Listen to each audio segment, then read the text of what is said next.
If schools taught money, this would be lesson number 1. Earning money is important, but knowing how to manage, protect, and grow money is what actually creates financial stability and freedom. Because most people are taught how to study hard, get good grades, and get a job, but they are never taught what to do with their money once they start earning it, which is why many people work their entire lives, yet still struggle financially. The first thing schools would teach is the difference between income, expenses, assets, and liabilities. Because income is what you earn, expenses are what you spend. Assets are things that put money into your pocket, and liabilities are things that take money out. And most people remain stuck because they keep buying liabilities while believing they are assets, such as expensive cars, gadgets, or lifestyle upgrades that increase monthly expenses instead of wealth. Schools would also teach that budgeting is not about restriction, but about control, because a simple budget helps you decide where your money goes instead of wondering where it went. And without a budget, money disappears, no matter how much you earn. Another essential lesson would be paying yourself first, which means saving and investing before spending on anything else. Because savings are not what is left after expenses. They are what you prioritize before expenses. If schools taught money properly, they would explain the power of compound growth and why starting early matters more than starting big. Because small amounts invested consistently over time can grow into large sums,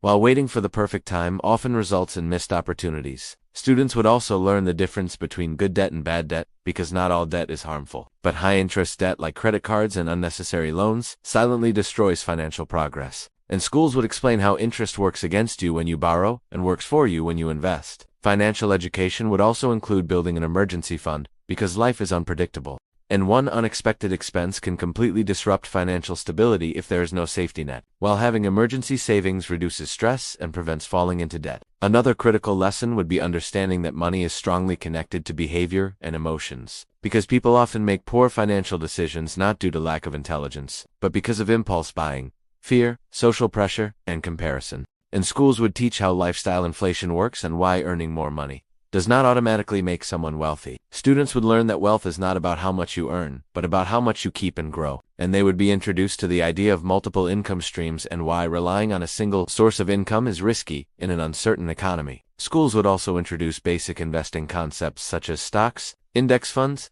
and businesses, not to encourage risky behavior, but to help students understand how money can work for them instead of them working forever for money. Finally, schools would teach patience and long-term thinking, because financial success is rarely instant and is usually built slowly through discipline, consistency, and smart decisions repeated over time. And students would learn that money is a tool, not a goal, and that financial freedom comes from knowledge, habits, and control rather than luck. And if this lesson were taught early, fewer people would struggle with debt and financial stress, and more people would grow up confident, prepared, and empowered to make smart money decisions throughout their lives.